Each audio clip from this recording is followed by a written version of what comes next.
참을성이 없는 성도가 하나님 앞에 이렇게 기도했다 그럽니다. 하나님, 내게 참을성을 주시옵소서. 그것도 지금 당장.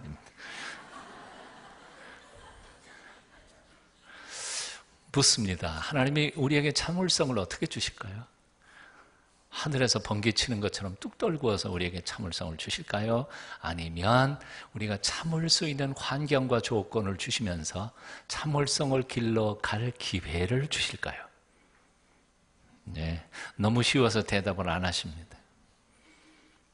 우리는 그럼에도 불구하고 자꾸 착각합니다. 참을성, 믿음, 인내, 사랑, 용서 다 그냥 벼락처럼 내게 주시기를 원하지만 사실은 하나님은 그렇게 우리를 도우시는 분이 아니시라는 거죠. 심리학자 스캇 팩이라고 하는 사람이 영적 성장을 위한 끝없는 여정이라고 하는 책 속에서 참 재미있는 얘기를 지적했습니다. 성숙하지 못한 사람들의 가장 큰 특징은 모여 앉아서 인생이 자기가 원하는 대로 돌아가지 않는다고 불평한다. 내 소리 아니세요? 인생이 왜 내게는 이렇게 박대를 할까? 그런데 사실은 우리에게 일어나는 모든 일은 우리에게 성스러움을 가르치기 위하여 설계된 것이라는 점을 깨닫기만 한다면 우리는 결코 인생에서 패배하지 않을 것이다. 우리는 아예 맨 처음부터 이기기로 됐다는 소식보다 더 놀라운 소식은, 기쁜 소식은 없을 것이다. 세상에 우연이 있을까요? 우연은 없습니다. 하나님의 계획만 있을 뿐이죠. 그럼 내가 지금 당하고 있는 시련과 역경들 다 무엇일까요? 나를 훈련시켜 성숙시키시고자 하시는 하나님의 계획만이 있을 뿐입니다. 그러므로 그 시련과 역경을 다 거치고 난 후에 나는 반드시 욥기에 있는 고백처럼 뭐예요? 정금처럼 나올 것입니다. 우리는 아예 이기기로 작정된 사람들, 우리는 승리하기로, 성숙하기로 하나님이 계획한 사람들이십니다. 믿으십니까? 그렇다면 걱정할 거 하나도 없을 것 같아요. 담대하십시오. 역경과 그리고 시련을 만날 때마다 불평하지 마십시오. 오히려 그 속에서 하나님을 만나십시오. 그리고 하나님의 계획을 찾으십시오. 그리고 더욱 성숙해서 하나님을 기쁘시게 해드리는 멋진 인생 살아가시기를 축원합니다. 베드로후서 1장 1절부터 7절까지 우리가 지금 묵상하고 있는 말씀을 깊이 살펴보면 적어도 중요한 세 가지 사실을 우리에게 가르쳐주고 있음을 봅니다. 그 첫 번째는 지난주에 묵상했던 것처럼 믿음은 하나님이 주신 선물이라는 거죠. 우리가 노력해서 힘써서 얻는, 취득하는 것이 아니라 하나님이 주신 보배로운 선물이 믿음이다. 두 번째, 믿음은 끝이 아니라 시작이라는 겁니다. 종착역이 아니라 출발점이라는 겁니다.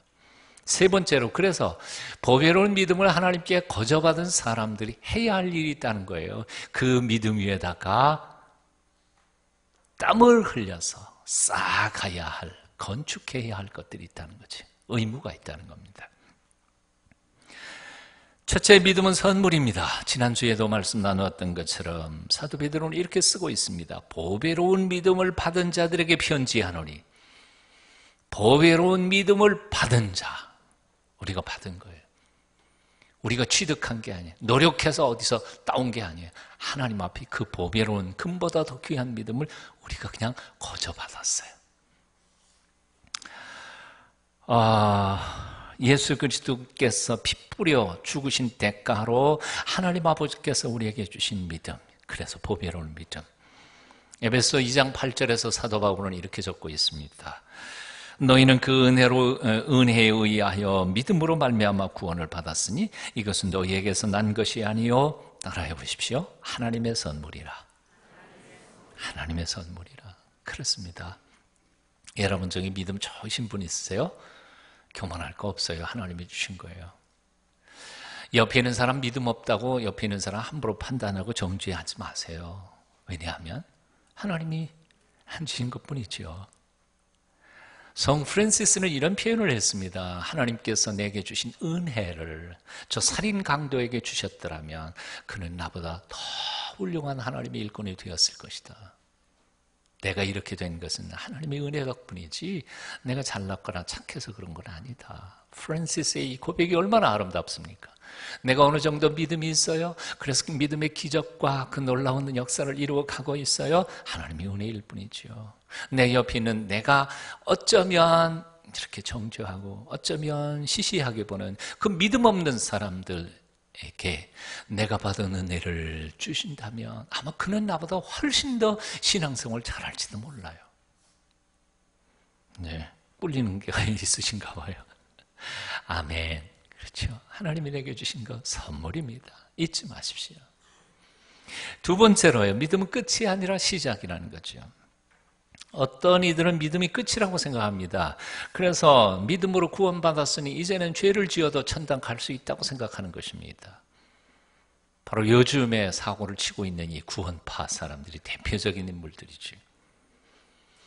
그들은 이미 믿고 믿음의 이 절대 안전 보장은 확실한 거니까 다시는 취소되지 않는다. 그래서 그들은 거짓말도 자유롭게 하고요. 참 신기한 사람들이에요. 사기도 치고요. 국법도 우습게 여기고요. 국가를 상대로 해서 지금 싸움도 벌리고요. 그리고 죄책감도 없습니다.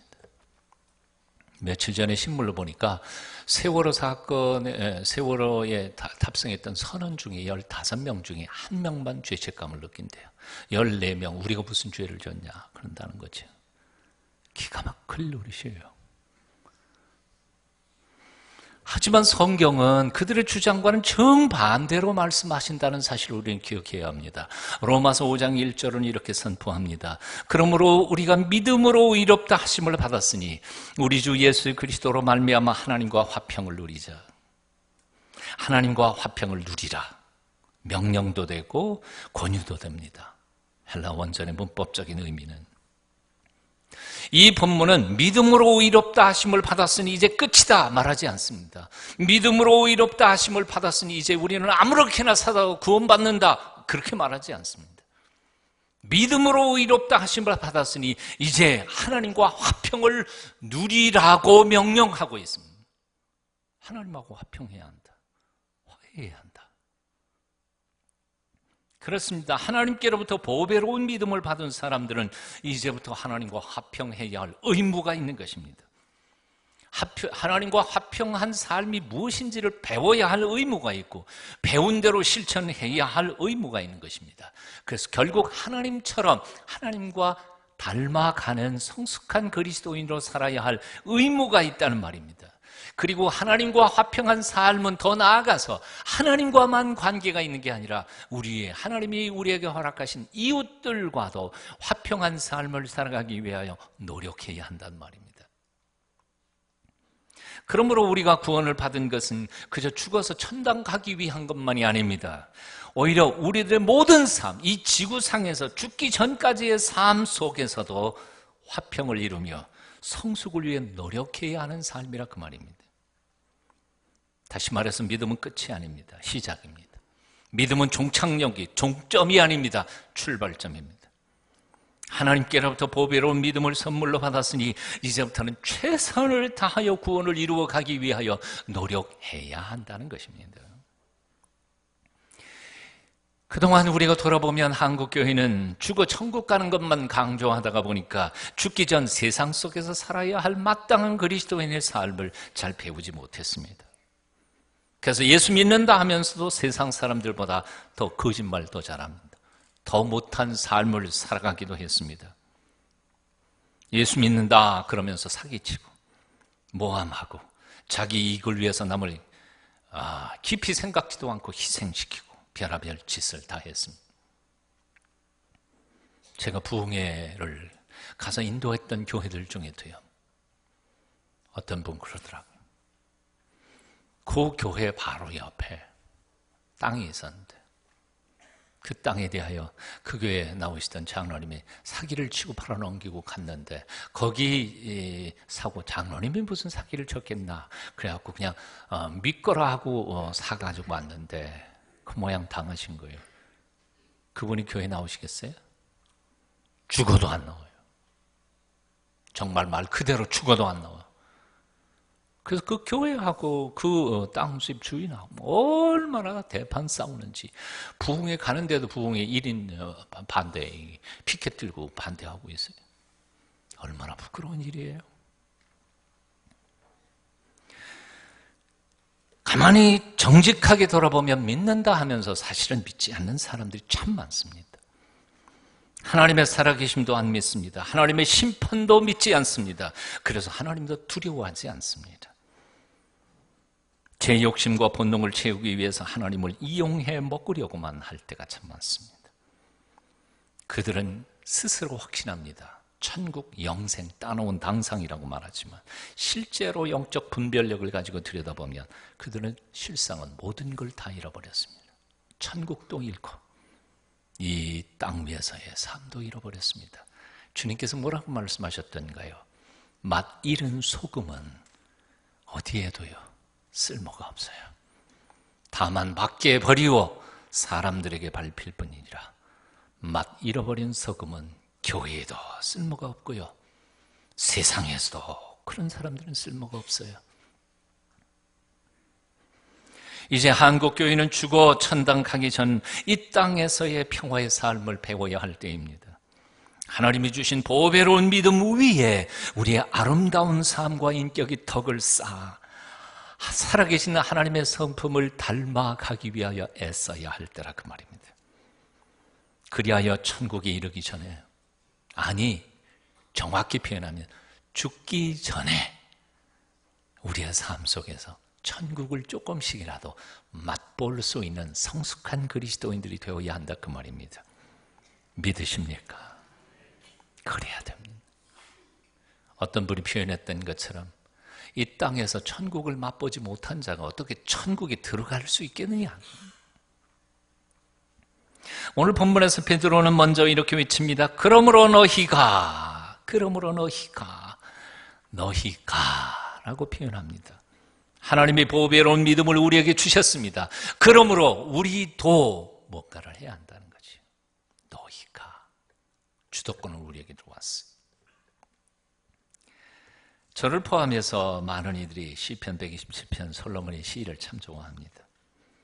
여호와께서 집을 세우지 아니하시면 세우는 자의 수고가 헛되고 여호와께서 성을 지키지 않으시면 파수꾼의 경성함이 허사로다. 너희가 아침 일찍 일어나 늦게 누우며 떡을 먹는 것이 헛되도다. 그런데 이 말씀을 묵상하면서 어떤 사람들은 이렇게 해석을 합니다. 그래 맞아, 하나님이 세워주셔야 하고 하나님이 지켜주셔야 하고 하나님이 도와주셔야 해. 내가 밤낮 해봤자 소용없어. 그러니 괜히 수고하지 말자.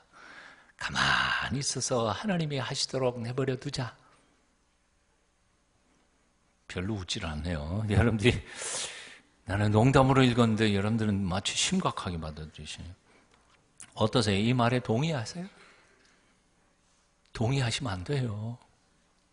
시작은 옳지만 끝에 결론을 틀려요. 이런 걸 가리켜서 뭐라 그래요? 달을 이자, 끝 단자, 이단이라고 하는 거지. 겉에는 비슷한 것 같아요. 똑같은 것 같아요. 근데 끝에 가갖고 결론을 이상하게 맺었어요. 이 시의 뜻은, 솔로몬의 이 시의 뜻은 우리가 아무리 노력해도 하나님이 도와주시지 않으시면 다 헛것이라는 말의 뜻이지, 우리가 해봐야 소용없으니까 하나님께서 하시도록 내버려 두자는 뜻은 전혀 아니라 그 말입니다. 생각해 보십시오. 우리는 가만히 놀고 먹고 하나님만 시켜 먹으면 하나님이 우리 심부름꾼입니까? 우리 비서입니까? 종입니까? 우리가 할 것까지도 하나님이 대신해 주시는 분이십니까? 아니라고요. 본문은 하나님이 도와주시지 않으시면 집을 세우는 자의 수고가 헛되다고 말하고 있는 것이지 하나님이 대신 집 세워주시겠다는 말씀은 아닙니다. 하나님이 도와주시지 않으시면 파수꾼이 아무리 철저히 성을 경비해도 소용이 없다는 말이지 하나님이 대신 성 지켜주시겠다는 말이 아니라 그 말입니다. 하나님이 도와주시지 않으시면 우리가 아침 새벽같이 일어나 밤늦게까지 수고하면서 땀을 뻘뻘 흘리고 아무리 노력해도 헛것이 되지만 우리가 수고하지 않아도 하나님이 대신 우리의 수고를 다 해주시고 복 주시겠다 그런 말 아니라 그 말입니다. 어떤 분이 참 재미있는 글을 썼습니다. 요즘 성도들은 믿음이 너무 좋아서 자신의 손가락 하나 까딱하지 않고 하나님만 들들 볶는다. 하나님 주시옵소서, 주시옵소서, 주시옵소서. 지는 하나도 안 하고. 왜 나를 버리셨나이까? 지는 뭐 했어?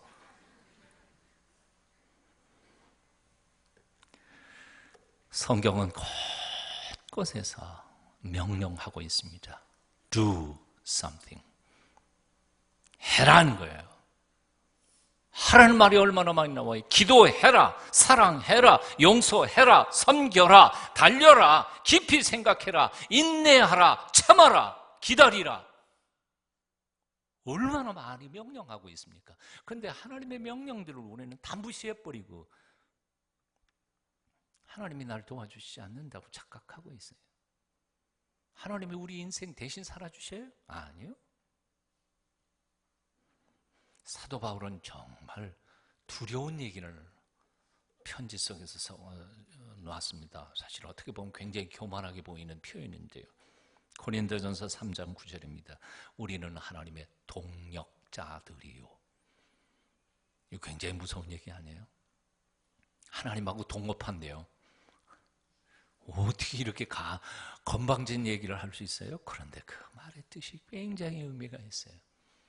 영어 번역에 보면 God's fellow workers, 하나님과 친구를 해서 함께 일하는 사람, co-workers, 같이 동역하는 사람. 하나님은 일하시고 나는 구경꾼이 되는 것이 아닙니다. 하나님과 우리가 함께 일하는 것입니다. 하나님은 우리를 당신의 동역자로 세워주셨습니다. 우리의 몫의 일을 하도록 맡겨주신 것입니다. 하라고 명령하십니다. 그래서 일해야 합니다.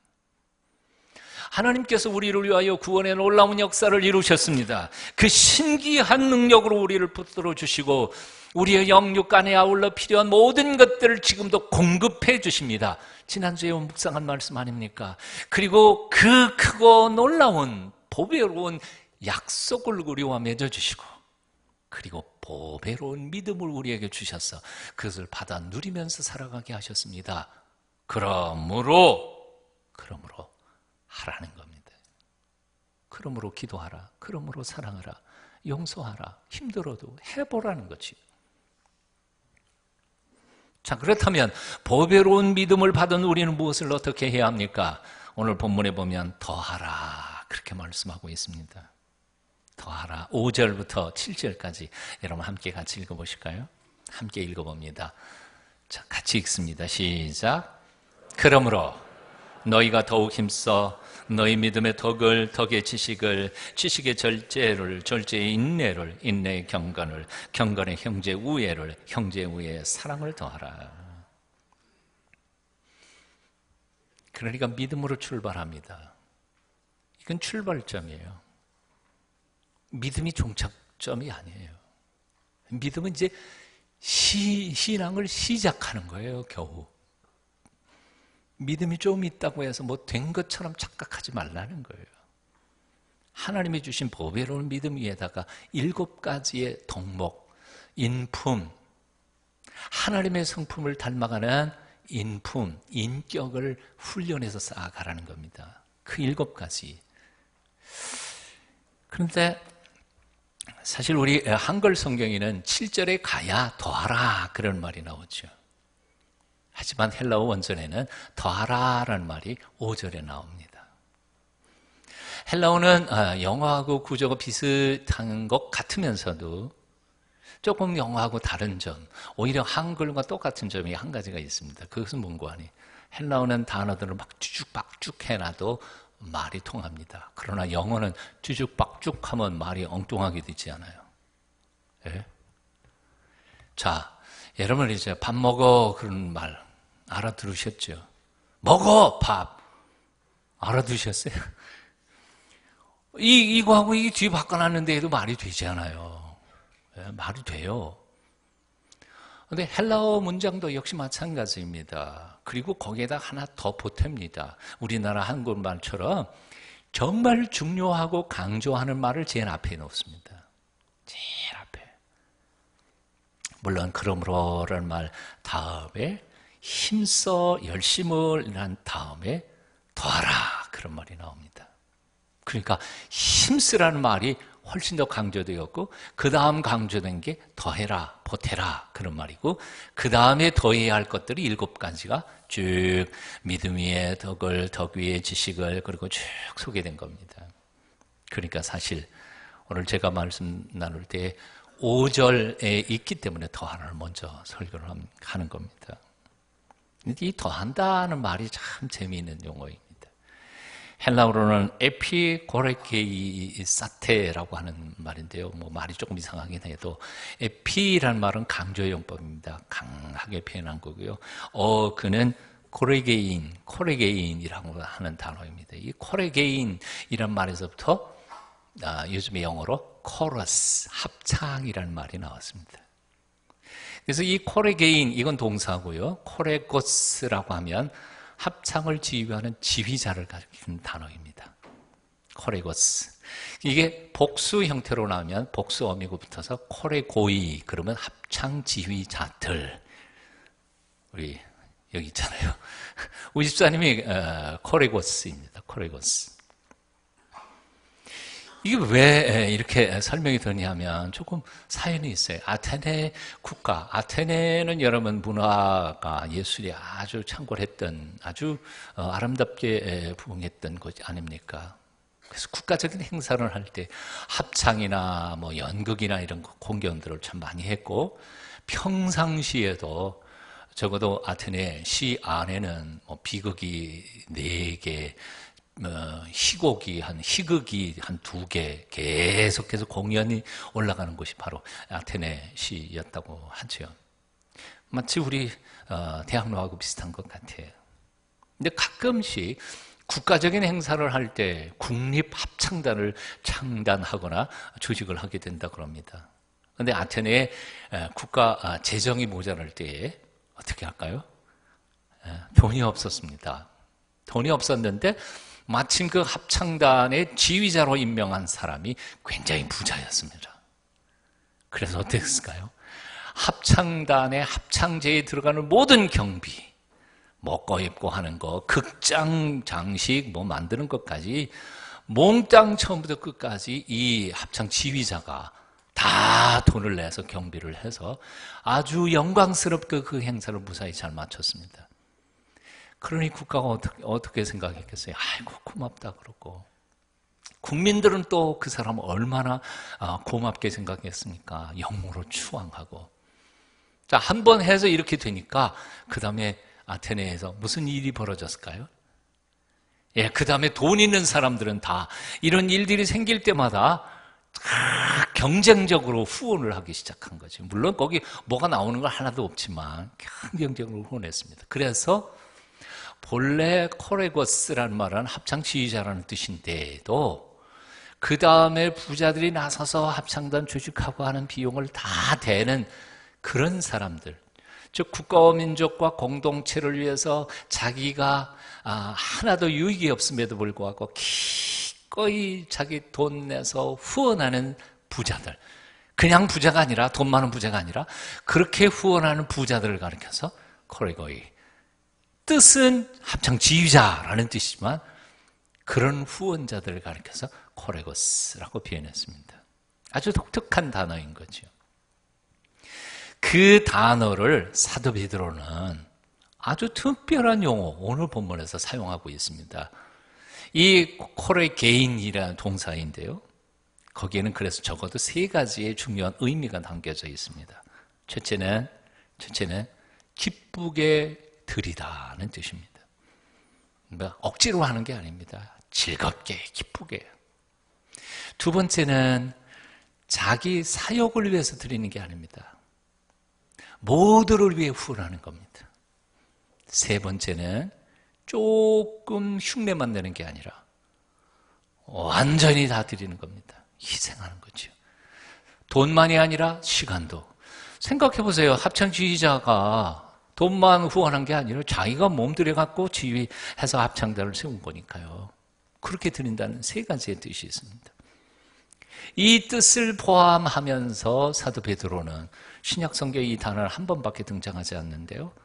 이렇게 재해석한 것입니다. 하나님이 여러분에게 보배로운 믿음을 주셨습니다. 그러므로 이제부터 그 믿음 위에다가 여러분은 그 코레 개인처럼 이렇게 후하게 기쁘게 자기 것을 드리면서도 감격하면서 살아가는 사람들처럼 여러분의 영적 성숙을 위하여 모든 것을 다 드리십시오. 시간을 투자하고 돈을 투자하고 그것도 즐겁게 의무적으로 하지 말고 여러분의 속사람 영 성숙을 위해서 드리십시오. 이게 바로 코레 개인이라는 말의 뜻입니다. 이 뜻은 다르게 또 표현한다면 예수님께서 바로 마태복음 22장에 말씀하신 것처럼 너희 목숨을 다하고 뜻을 다하고 몸을 다하여 하나님을 사랑하라 하고 말씀하실 때 그 세 가지의 말씀과 같은 뜻입니다. 우리의 속사람 하나님의 성품에 참여하도록 성숙하기 위하여 너희 최선을 다하라.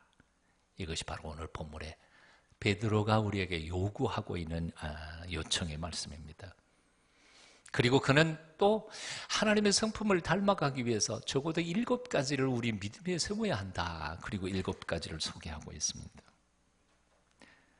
사랑하는 여러분, 앞으로 다음 주부터 그 7가지 하나씩 곱씹어가면서 배우면서 하나님의 성품을 닮아가는 온전한 하나님의 사람들을 성숙하기를 원합니다.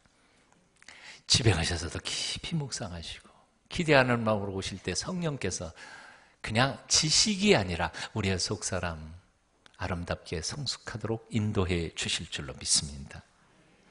빌립보서 2장 12절에 보면 이런 말씀이 있습니다. 항상 복종하여 두렵고 떨리는 마음으로 너희 구원을 이루라. 한번 따라해 보십시오. 너희 구원을 이루라. 이 구원을 이루라라는 말을 영어 번역을 보면 이렇게 되어 있어요. Continue to work out. 그러니까 구원을 하나님께서 우리에게 주신 믿음의 보배 위에다가 우리가 구원을 만들어 가야 하는데 그게 일이라는 거예요. 열심히 일해서 구원을 이루라는 거예요. 근데 더 놀라운 것은 그 다음 13절, 지금 이게 12절이고요. 13절에 넘어가면 우리가 너무나 잘 아는 구절이 나옵니다. 여러분 아셨던 것처럼요. 너희 안에서 행하시는 이는 하나님이시니 라고 표현합니다. 우리 한글 성경에는 여기 앞에 아무것도 없습니다만 헬라어 원전에는 왜냐하면이라는 단어가 있습니다. 영어 번역에도 왜냐하면, because 그렇게 되어 있어요. 즉 다시 말하면 12절 13절 말씀에 이런 뜻입니다. 여러분의 구원을 위해서 힘껏 노력을 경주해서 일하십시오. 왜냐하면 너희 안에서 일하시는 분은 하나님이시기 때문입니다. 하나님이 우리 안에서 우리 구원을 위해서 열심히 일하고 계십니다. 그러면 나는 나의 구원을 위해서 얼마나 더 노력해야 하는가 그 말입니다. 예수님께서도 말씀하신 적이 있으십니다.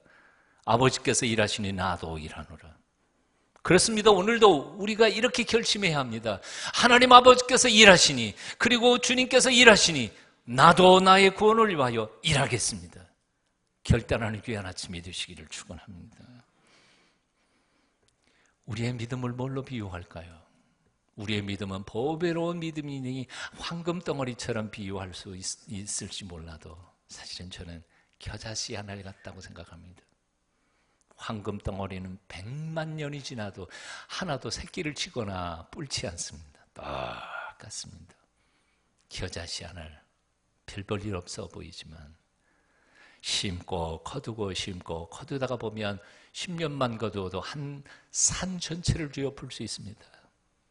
계속하면 온 세상을 덮을 수도 있습니다. 우리가 꾀죄죄하게 보이는 나의 믿음, 하나님이 주신 보배로운 믿음 위에 나의 땀방울과 눈물방울과 기도의 눈물을 흘려 잘 키우고 커갈 때 우리의 속사람 하나님의 성품을 닮은 거룩한 사람들로 커가고 우리가 섬기는 이 하나님의 교회는 천국처럼 바뀔 줄로 믿습니다. 나의 소원이 있습니다. 우리 동순교회 성도님들이 서로의 얼굴 속에서 하나님의 임재를 발견하는 것입니다. 서로의 얼굴 눈동자를 보면서 예수님이 느껴질 수 있었으면 그런 기적이 앞으로 이 교회에서 이루어지기를 축원합니다. 기도하겠습니다. 사랑하는 주님, 우리에게 금보다 귀한 믿음을 주신 것을 감사합니다. 그 믿음 위에 아름다운 신앙의 덕들을 잘 쌓아가서 성숙한 하나님의 자녀들이 되도록, 그리하여 우리들이 이 땅에 존재함으로 세상이 좀 더 밝고 아름다워지도록 우리를 도와주시옵소서. 예수님 이름으로 기도합니다.